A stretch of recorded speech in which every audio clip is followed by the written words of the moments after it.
নমস্কার, আমি সুমন। নমস্কার, আমি Moumita. Stories with Suman and কোম্পানির আজকে একটা special episode, father's day special episode. আপনারা জানেন প্রত্যেক সপ্তাহের মতোই শনিবার দিন আমরা গল্প নিয়ে আসি। তাই আজকে আমরা দুজনে বসে গেছি আজকে একটা স্পেশাল গল্প পাঠের অনুষ্ঠান নিয়ে। সেটা হচ্ছে আপনারা থাম্বনেলে দেখতেই পাচ্ছেন কি গল্প, কিন্তু স্টিল আমরা আপনাদেরকে আরেকবার জানিয়ে দিচ্ছি আজকের গল্প ফাদার্স ডে স্পেশাল, রবীন্দ্রনাথ ঠাকুরের দেনা পাওনা। আপনারা প্লিজ শুনুন, কেমন লাগে আমাদেরকে জানান, এবং ফাদার্স ডে স্পেশাল কিছু কথাবার্তাও থাকবে আজকের গল্প পাঠের শেষে। টিল দেন শুনতে থাকুন। Thank you.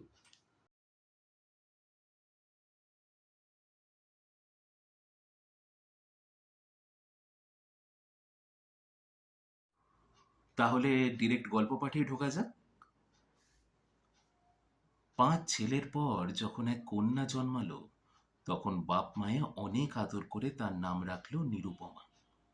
এই গোষ্ঠীতে এমন শৌখিন নাম ইতিপূর্বে কখনো শোনা যায়নি। প্রায় ঠাকুর দেবতার নামই তৎকালীন যুগে প্রচলিত ছিল, যেমন গণেশ, কার্তিক, পার্বতী, এরকম। এখন নিরুপমার বিয়ের প্রস্তাব চলছে। তার পিতা রামসুন্দর মিত্র অনেক খোঁজ করেন, কিন্তু পাত্র কিছুতেই তার মনের মতন হচ্ছে না। অবশেষে মস্ত এক রায়বাহাদুরের ঘরের একমাত্র ছেলেকে সন্ধান করে তিনি বার করেছেন।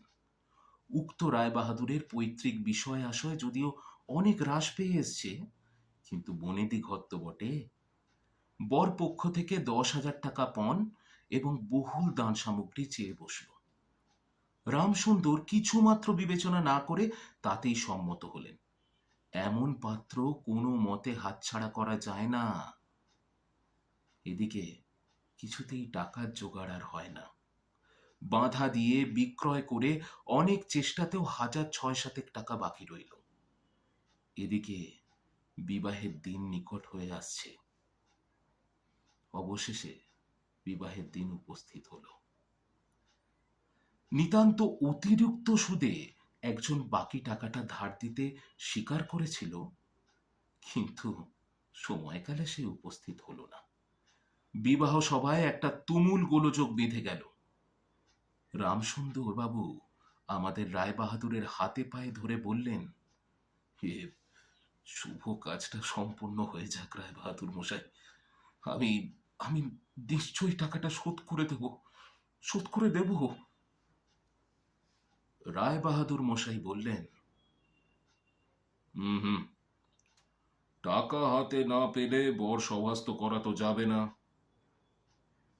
এই দুর্ঘটনায় অন্তঃপুরে কান্না পড়ে গেল। আর এই গুরুতর বিপদের যে মূল কারণ, অর্থাৎ নিরুপমা, সে চেলি পরে, গয়না পরে, কপালে চন্দন লেপে চুপ করে বসে আছে। ভাবি শ্বশুরকুলের প্রতি তার যে খুব একটা ভক্তি কিংবা অনুরাগ জন্মাচ্ছে, তা বলা যায় না। ইতিমধ্যে একটা সুবিধা হলো। বর মশাই সহসা পিতৃদেবের অবাধ্য হয়ে উঠল। সে বাপকে বলে বসল, কেনা বেচা দরদামের কথা আমি বুঝি না, বিয়ে করতে এসছি, বিয়ে করেই যাব। তার বাপ রায়বাহাদুর যাকে দেখলো তাকেই বলল, হুম, দেখছেন মশাই আজকালকার ছেলেদের ব্যবহার। দু একজন প্রবীণ লোক ছিল, তারা বলল, শাস্ত্র শিক্ষা নীতি শিক্ষা একেবারে নেই, কাজেই আর কি হবে। বর্তমান শিক্ষার বিষময় ফল নিজের সন্তানের মধ্যে প্রত্যক্ষ করে রায়বাহাদুর হতোদ্যম হয়ে বসে রইলেন। বিবাহ এক প্রকার বিষণ্ণ নিরানন্দভাবে সম্পন্ন হয়ে গেল। শ্বশুরবাড়ি যাবার সময় নিরুপমাকে বুকে টেনে নিয়ে বাপ আর চোখের জল ধরে রাখতে পারলেন না। নীরু জিজ্ঞাসা করল, তারা কি আমায় আর আসতে দেবে না বাবা? রামসুন্দর বললেন, কেন আসতে দেবে না মা?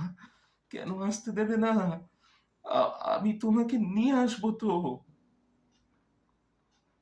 রামসুন্দর প্রায় মেয়েকে দেখতে যান, কিন্তু বেহাই বাড়িতে তার কোনো প্রতিপত্তি নেই। চাকরগুলো পর্যন্ত তাকে নিচু নজরে দেখে।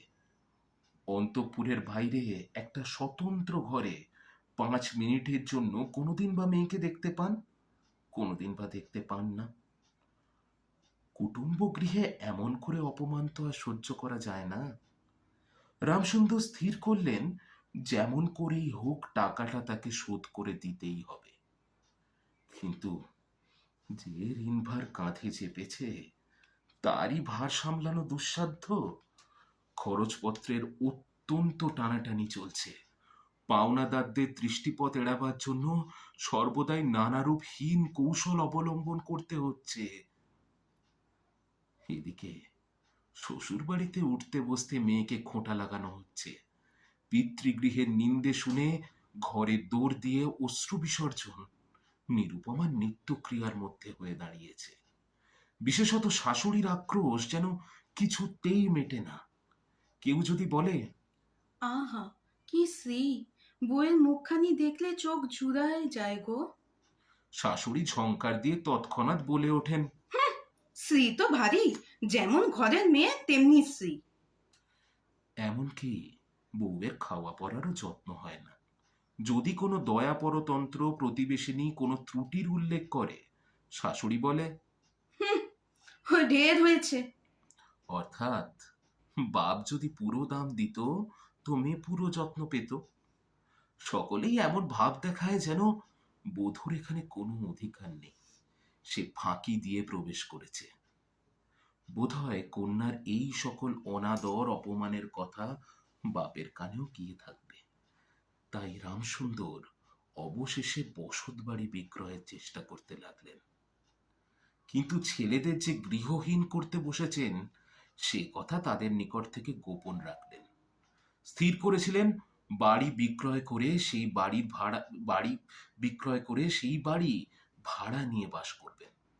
এমন কৌশলে চলবেন যে তার মৃত্যুর পূর্বে এই কথা ছেলেরা জানতেই পারবে না। কিন্তু ছেলেরা জানতে পারল।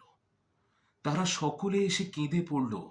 বিশেষত বড় 3টি ছেলে বিবাহিত, তাদের কারো বা সন্তান আছে। তাদের আপত্তি অত্যন্ত গুরুতর হয়ে দাঁড়ালো।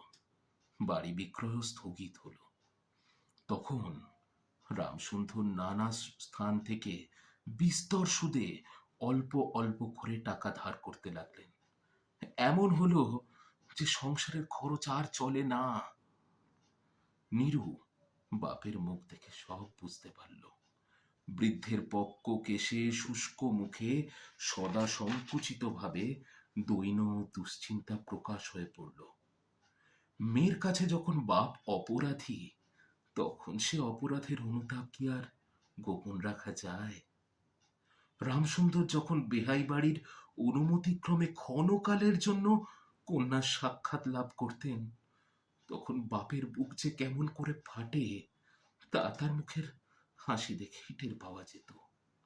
সেই ব্যথিত পিতৃহৃদয়কে সান্ত্বনা দেবার উদ্দেশ্যে দিন কতক বাপের বাড়ি যাবার জন্য নীরু অত্যন্ত অধীর হয়ে উঠল। এবার বাপের ম্লান মুখ দেখে সে আর দূরে থাকতে পারে না। একদিন সে রামসুন্দরকে বলল, বাবা, আমাকে একবার বাড়ি নিয়ে যেও না। আচ্ছা মা, নিয়ে যাব।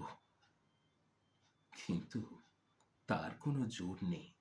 নিজের কন্যার ওপর পিতার যে স্বাভাবিক অধিকার আছে তা যেন পণের টাকার পরিবর্তে বন্ধক রাখতে হয়েছে। এমনকি কন্যার দর্শন সেও অতি সসংকোচে ভিক্ষা চাইতে হয়। সময় বিশেষে নিরাশ হলে দ্বিতীয় কথাটা কইবারও মুখ থাকে না। কিন্তু মেয়ে যখন নিজের বাড়ি আসতে চায় তখন বাপ তাকে না এনে থাকে কি করে?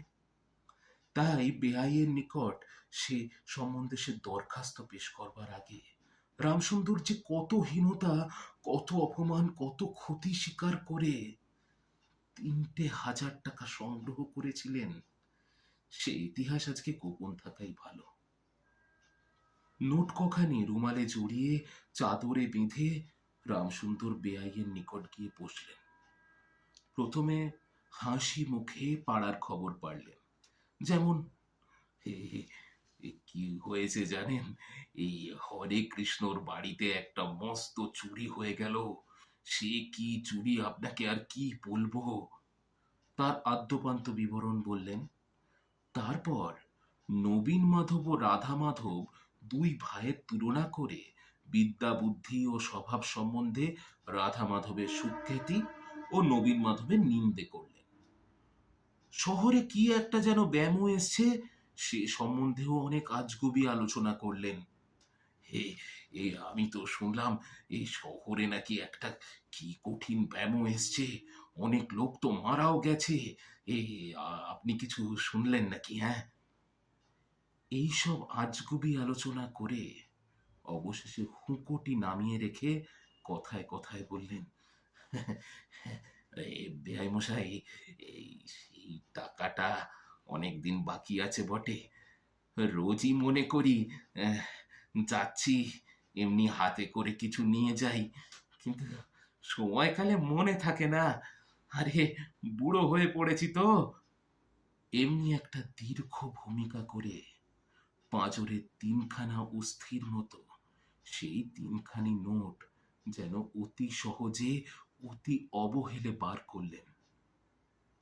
সবে মাত্র ৩,০০০ টাকার নোট দেখে রায় বাহাদুর অট্টহাস্য করে উঠলেন।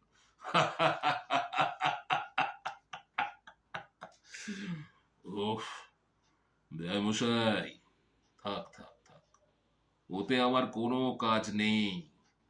জানেন তো, বাংলায় একটা প্রচলিত প্রবাদ আছে, ছুঁচো মেরে হাত দুর্গন্ধ করতে নেই।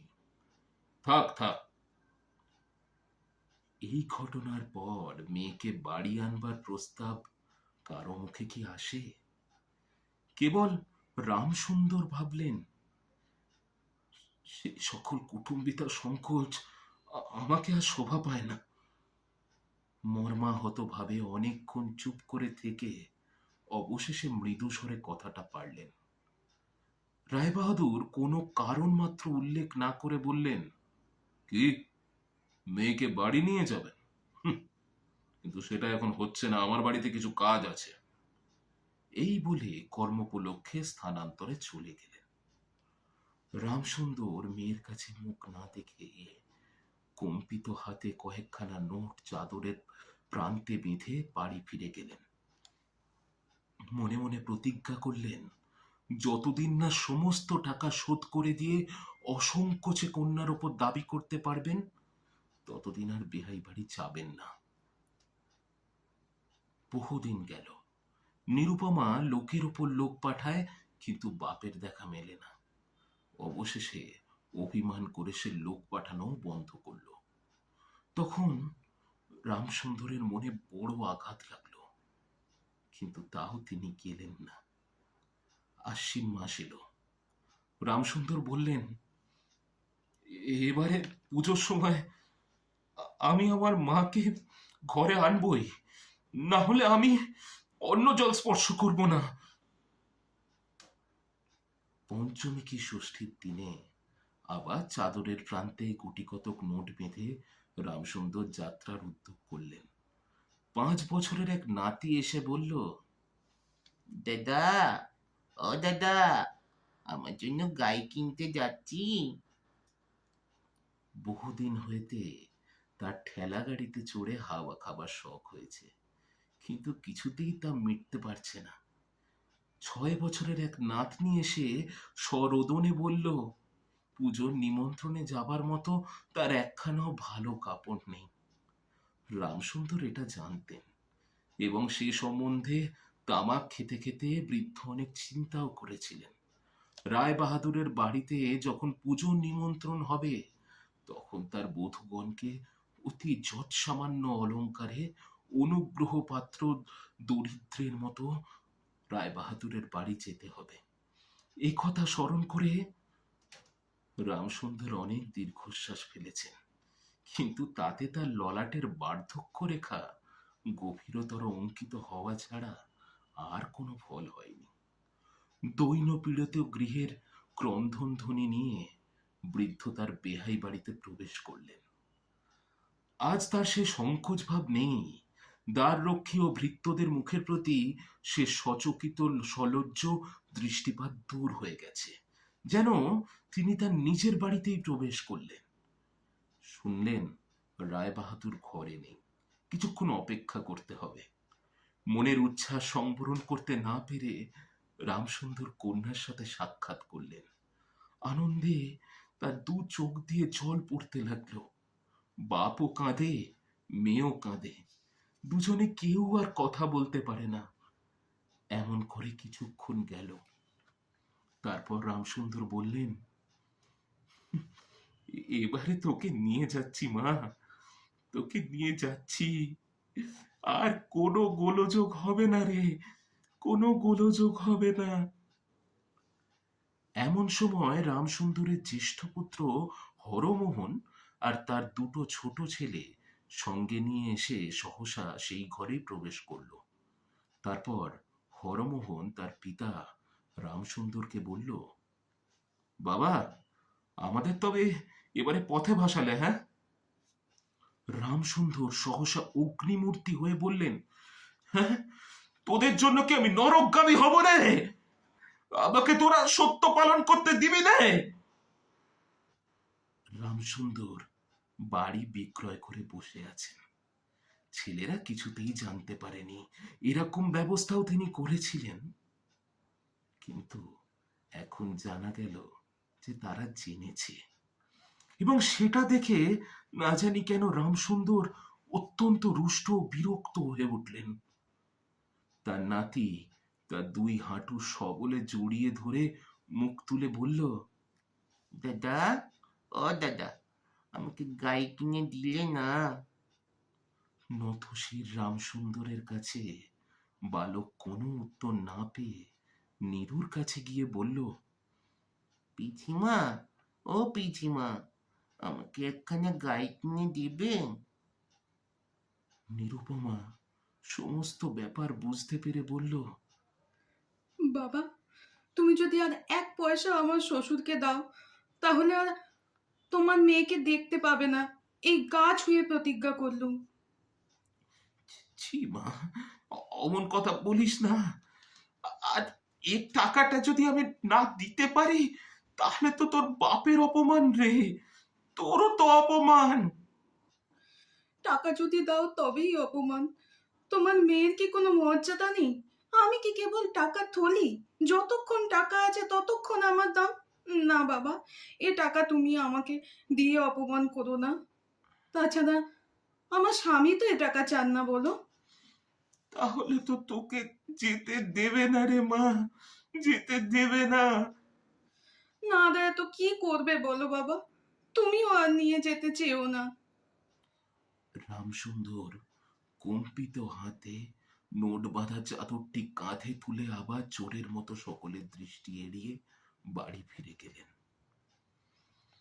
কিন্তু রামসুন্দর যে টাকা এনেছিলেন এবং কন্যের নিষেধে সে টাকা না দিয়েই চলে গিয়েছেন, সে কথা গোপন রইল না। কোন স্বভাব কৌতূহলী দ্বার লগ্ন কর্ণ দাসী, যিনি আড়ি পেতে সব শুনে, নীরুর শাশুড়িকে এই খবর দিয়ে দিল। শুনে তার আর আক্রোশের সীমা রইল না। নিরুপমার পক্ষে তার শ্বশুর বাড়ি এবার সরসজ্জা হয়ে উঠল। এদিকে তার স্বামী বিয়ের অল্পদিন পরেই ডেপুটি ম্যাজিস্ট্রেট হয়ে দেশান্তরে চলে গিয়েছিল, এবং পাছে সংসর্গ দোষে হীনতা শিক্ষা হয়, ওই ওজরে সম্প্রতি বাপের বাড়ির আত্মীয়দের সাথে নীরুর সাক্ষাৎকার সম্পূর্ণ নিষিদ্ধ হয়েছে। এই সময়ে নীরুর এক গুরুতর পীড়া হলো, কিন্তু সেজন্য তার শাশুড়িকে সম্পূর্ণ দোষ দেওয়া যায় না। শরীরের প্রতি সে অত্যন্ত অবহেলা করত। কার্তিক মাসের হিমের সময় সমস্ত রাত মাথার দরজা খোলা, শীতের সময় গায়ে কাপড় নেই, আহারের নিয়ম নেই। দাসীরা যখন মাঝে মাঝে খাবার আনতে ভুলে যেত, তখন যে তাদের একবার মুখ খুলে স্মরণ করিয়ে দেওয়া যেত, তাও সে করত না। সে যে পরের ঘরের দাসদাসী এবং কর্তা গৃহিণীদের অনুগ্রহের উপর নির্ভর করে বাস করছে, এই সংস্কার তার মনে বদ্ধমূল হয়েছিল। কিন্তু তার এরূপ ভাবটাও শাশুড়ির সহ্য হতো না। যদি খাবারের প্রতি বউয়ের কোনো অবহেলা দেখতেন, তবে শাশুড়ি বলতেন, হুম, নবাবের বাড়ির মেয়ে কি না, গরিবের ঘরের অন্ন ওর মুখে রোচে না। কখনো বা বলতেন, দেখো না দেখো, ছিঁড়ি হচ্ছে দেখো না। দিনে দিনে যেন পুরা কাঠ হয়ে যাচ্ছে। রোগ যখন গুরুতর হয়ে উঠল তখন শাশুড়ি বললেন। ওর যত সব ন্যাকামি। অবশেষে একদিন নীরু সবিনয়ে শাশুড়িকে বলল, মা, বাবাকে আর আমার ভাইদের একবার দেখবো মা। শাশুড়ি বললেন, কেবল বাপের বাড়ি যাওয়ার ছল। আমি যেন বুঝি না। কেউ বললে বিশ্বাস করবে না, যেদিন সন্ধ্যের সময় নীরুর শ্বাস উপস্থিত হলো সেই দিন প্রথম ডাক্তার দেখলো এবং সেই দিনই ডাক্তারের দেখা শেষ হলো। বাড়ির বড় বউ মরেছে। খুব ধুম করে অন্ত্যেষ্টিক্রিয়া সম্পন্ন হলো। প্রতিমা বিসর্জনের সমারোহ সম্বন্ধে জেলার মধ্যে রায়চৌধুরীদের এক লোকবিখ্যাত প্রতিপত্তি আছে। বড় বউয়ের সৎকার সম্বন্ধে রায়বাহাদুরের সেরকমই একটা খ্যাতি রটে গেল। এমন চন্দন কাঠের চিতা এ মুলুকে কেউ কখনো আগে দেখেনি। এমন ঘটা করে শ্রাদ্ধ কেবল রায়বাহাদুরদের বাড়িতেই সম্ভব। এবং শোনা যায় এতে নাকি তাদের কিঞ্চিত ঋণও হয়েছিল। রামসুন্দরকে সান্ত্বনা দেবার সময় তার মেয়ের যে কিরূপ মহাসমারোহে মৃত্যু হয়েছে সকলেই তার বহুল বর্ণনা করল। এদিকে ডেপুটি ম্যাজিস্ট্রেটের চিঠি আসলো। আমি এখানে সমস্ত বন্দোবস্ত করে নিয়েছি, অতএব অবিলম্বে আমার স্ত্রীকে এখানে পাঠানো হোক। রায়বাহাদুর মহিষী লিখিলেন, বাবা, তোমার জন্য আরো একটি মেয়ের সম্বন্ধ করেছি, অতএব অবিলম্বে ছুটি নিয়ে এখানে এসো। এবারে 20,000 টাকা পণ এবং হাতে হাতে আদায়। সো দিস ইজ দেনা পাওনা বাই রবীন্দ্রনাথ ঠাকুর। আমরা আমাদের একটা নর্মাল সেট আপে আজকের গল্পটা পড়লাম। একটুখানি সাউন্ড এসছে, আমরা তার জন্য এক্সট্রিমলি সরি। আপনারা একটু ক্ষমা ঘেন্না করে একটু শুনে নেবেন এবং বলবেন কেমন লাগলো গল্প পাঠ। আমার এবং মৌমিতার আমরা দুজনে মিলে সব কটা ক্যারেক্টার করলাম এখানে বেসিক্যালি। আপনারা অবশ্যই জানাবেন কেমন লেগেছে। তো আপনাদেরকে প্রথমেই বলেছিলাম এটা আমাদের ফাদার্স ডে স্পেশাল একটা এপিসোড এবং সেই জন্যই আজকের এই গল্পটা আমরা চুজ করেছি। আজকে আমি প্রথমে একটু কথা বলে নিই, তারপরে মমিতাও ডেফিনেটলি বলবে। আমি জাস্ট এটুকুই বলতে চাই, এই গল্পটা আমরা ডেডিকেট করছি পৃথিবীর সমস্ত বাবাদের জন্য। আর পৃথিবীর সমস্ত বাবারা ভালো থাকুক, পৃথিবীর সমস্ত পালন কর্তারা ভালো থাকুক। বাবাদেরকে তো সহজে আই লাভ ইউ বলা হয়ে ওঠে না, তাই এই গল্পের মাধ্যমে আমরা পৃথিবীর সমস্ত বাবাদেরকে এই বিশেষ দিনটাতে উইশ করতে চাই যে সবার বাবা, পৃথিবীর সমস্ত বাবা ভালো থাকুক এবং তাদের ছায়া যে কোনো রকম ভাবেই আমাদের মাথার উপরে থাকুক। This is my thought and over to Mamita. হ্যাঁ, অবশ্যই 21শে জুন পিতৃদিবস। এই দিবসটা নিয়ে আলাদা করে কিছু বলার নেই, কারণ প্রত্যেকটা দিনই তাদেরকে উৎসর্গ করেই আমরা চলি। তো মাকে নিয়ে অনেক কিছুই বলা হয় বা হয়তো বা বলা হয় না, কিন্তু বাবাকে নিয়ে সেরমভাবে তো কিছু বলা হয়ে ওঠে না। পৃথিবীর সকল বাবারা ভালো থাকুক, তাদের আশীর্বাদ আমাদের মাথার উপর সবসময় থাকুক, এটা সবসময় চাই। আর আজকের গল্প পাঠ আমি প্রথম অ্যাপিয়ার করলাম, কেমন লাগলো অবশ্যই বলবেন আর শুনতে থাকুন। এবং একটা স্পেশাল এপিসোডে অ্যাপিয়ার করলি, একদম একদম ভেরি স্পেশাল এপিসোডে অ্যাপিয়ার করলি, কারণ আজকে ফাদার্স ডে প্রেজেন্টেশনের জন্যই এবং দেনা পাওনাটা এমনই ধরনের একটা গল্প। আর দেখুন, আজকে পিতৃদিবসে আমরা অ্যাকচুয়ালি যাকে ট্রিবিউট দিলাম সমস্ত বাবাদের সাথে, সেটা হচ্ছে নান আদার দেন কবিগুরু রবীন্দ্রনাথ ঠাকুর। কেন দিলাম? কারণ আমাদের মতে রবীন্দ্রনাথের গল্পগুচ্ছ যদি আপনারা পড়েন তাহলে আপনারা বুঝতে পারবেন রবীন্দ্রনাথের মতো বাবা, সেটা আপনি দেনা পাওনায় ধরে নিতে পারেন, কাবুলিওয়ালায় ধরে নিতে পারেন, এবং আরো অন্যান্য গল্প আছে সেগুলোতেও ধরে নিতে পারেন, রাজর্ষিতে ধরে নিতে পারেন। আপনারা দেখবেন রবীন্দ্রনাথের মতো পিতৃ হৃদয় এক একটা গল্পে উনি এমনভাবে বিকশিত করেছেন যেটা ইম্পেকেবল।